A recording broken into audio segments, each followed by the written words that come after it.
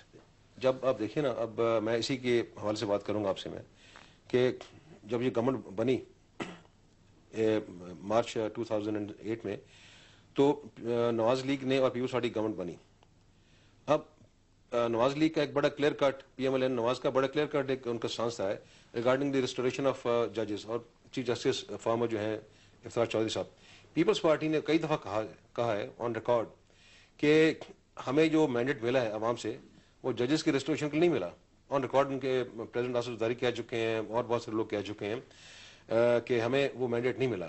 But despite that P M L N went into a political alliance because ان کو at that point time ان کے political interest کو suit کرتا تھا. بیکاز اس وقت ان کے لیے بڑا جو تھا جو ان کے لیے، لیکن اس کے بعد اب ہم دیکھ رہے ہیں ہسٹوریکلی آپ نے بہت اچھے انداز میں بیان کی ساری ڈائمینشنز. اب ہم جب آتے ہیں جس جگہ پہ اب ہم آج کھڑے ہوئے ہیں، ایک طرف تو کشیدگی بڑھتی ہوئی نظر آتی ہے دونوں جماعتوں کے درمیان، اور اس کے ساتھ ساتھ آپ کی جگہ بھی بنتی ہوئی نظر آتی ہے، جو ہم نے دیکھا کہ پیپلز پارٹی کے ساتھ بھی ممکن ہے کہ یہ ہو. لیکن زیادہ جس کے چانسز ہیں اور جو مبصرین سمجھتے ہیں کہ دونوں مسلم لیگوں بلکہ جتنی بھی ابھی فیکشنز ہیں ان کا الحاق جو ہے وہ بہت ضروری ہے، اور اسی کے بعد آپ ایک افیکٹو طور پر اپنے ایجنڈا کو جو کہ مسلم لیگ کا ایجنڈا ہے وہ لے کر آ سکتے ہیں. آپ ایگری کریں گے اس سے؟ جی میں اسے ایگری اس طرح کروں گا کہ تھوڑی سی بات میں اپنے پہلے ختم کر لوں کہ وہ جب گورنمنٹ بنی تھی، جو میں کہہ رہا تھا اس وقت پی ایم ایل این کے لیے ایک جو موٹیویٹنگ فیکٹر ہوگا اس وقت وہ پرویز مشرف صاحب بھی ہوں گے. وہ سٹنگ پریزیڈنٹ تھے. ان کا خیال تھا کہ ہم الائنس کر کے پیپلز پارٹی کے ساتھ میں بی we are able to get rid of the then president. اب جو صورتحال ہے، اب جو میں نے آپ کو پہلے کہا کسی ایک پارٹی کو مینڈیٹ نہیں ملا کولیشن گورنمنٹ سے. ہمارے ملک میں جو کولیشن گورنمنٹس کا جو ہسٹری اگر آپ دیکھیں اس کو، تو وہ اتنی اچھی خوشائن نہیں رہی ماضی میں جو رہی ہیں. اس لیے ہر پارٹی نے اپنے پلان اے پلان بی بنائے ہوتے ہیں. آپشن پولیٹیکل آپشن اوپن ہوتی ہیں ہر ایک کی. اور آج پی ایم ایل کیو کے پاس ایک سائزبل میجورٹی ہے سینٹ میں بھی، نیشنل اسمبلی میں بھی، اور خاص طور پر پنجاب اسمبلی میں. اور ایک حقیقت ہے، ویسے تو تمام صوبے obviously ہم ان کو ایک نظر سے دیکھتے ہیں، but Punjab is a large صوبہ. تو ایک جنرل فیلنگ ہے پاکستان میں کہ جب تک جو فیڈرل گورنمنٹ ہے اس کے پاس پنجاب کا فل کنٹرول نہ ہو تو وہ اپنے آپ کو فلی انٹرنچ نہیں سمجھتی. ایبسولوٹلی پنجاب ہی کی رول پلے کر رہا ہے. ہم نے دیکھا کہ پنجاب کے حوالے سے کشیدگی بڑھی.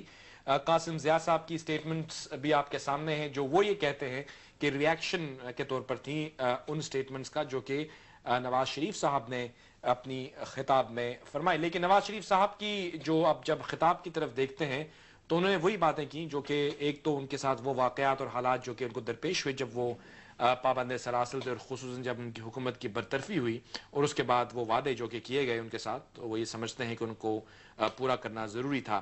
آپ کیا سمجھتے ہیں کہ جو کشیدگی بڑھ رہی ہے پنجاب کے حوالے سے، it's a very important question right now آج کے سیاسی منظرنامے کہ پنجاب میں کیا ہوگا؟ آپ کا تعلق بھی پنجاب سے ہے، آپ پنجاب کی سیاست سے بھی واقف ہیں. آپ کیا سمجھتے ہیں کہ کیا دونوں بڑی جماعتیں آپس میں انڈرسٹینڈنگ کو برقرار رکھ سکیں گی؟ جو حال ہی میں میاں نواز شریف صاحب کے جو سٹیٹمنٹس آئے ہیں اس سے کچھ پولیٹیکل جو فضا ہے اس میں کشیدگی پیدا ہوئی ہے اور تھوڑی سی گرمائش آئی ہے. اچھا مجھ سے اگر آپ پوچھیں ایز اے پولیٹیکل ورکر، میں سمجھتا ہوں کہ میں تھوڑا سا بہت کنفیوز ہوں اس لحاظ سے کہ میاں صاحب نے پہلی مرتبہ، وہ پہلے بھی کہتے رہے ہیں بہت ساری یہ باتیں جو انہوں نے اس دن تقریر میں کہیں، بٹ پہلی مرتبہ انہوں نے ڈائریکٹ اٹیک کیا ہے آصف علی زرداری صاحب پہ کہ ان پہ ایک چارج شیٹ لگائی انہوں نے کہ انہوں نے وہ سازشیں کاری ان کو نااہل کرنے کے حوالے سے اور دیگر باتیں کی ہیں. اب جو بات مجھے سمجھ میں نہیں آتی وہ یہ ہے کہ آج بھی پیپلز پارٹی اور P M L N coalition partners ہیں، ڈسپائٹ دا فیکٹ کہ پی ایم ایل این کہتی ہے کہ ہم کولیشن پارٹنرز نہیں ہیں، بٹ پنجاب میں آج بھی ان کے وزراء بیٹھے ہوئے ہیں پیپلز پارٹی کے شہباز شریف صاحب کی کیبنٹ میں. ایبسولوٹلی. اور میں آپ کو انٹرپٹ کروں گا، یہاں پہ میرے ساتھ اس وقت لائن پر ہیں قاسم ضیاء صاحب جو کہ سابق صدر بھی رہے ہیں پنجاب پیپلز پارٹی کے. پنجاب کی سیاست کے اندر ان کا ایک بڑی گہری نظر بھی ہے، اور پیپلز پارٹی کے حوالے سے جو کشیدگی کی ہم بات کرتے ہیں دونوں جماعتوں کے درمیان، ان کی سٹیٹمنٹس جو پچھلے کچھ دنوں آئیں اس میں ہم نے یہ سمجھا کہ وہ ریئیکٹ کر رہے تھے ان سٹیٹمنٹس کو جو کہ نواز شریف صاحب کی طرف سے دی گئی. السلام علیکم قاسم ضیاء صاحب. ہیلو، السلام علیکم قاسم ضیاء صاحب، کیا آپ تک میری آواز پہنچ رہی ہے؟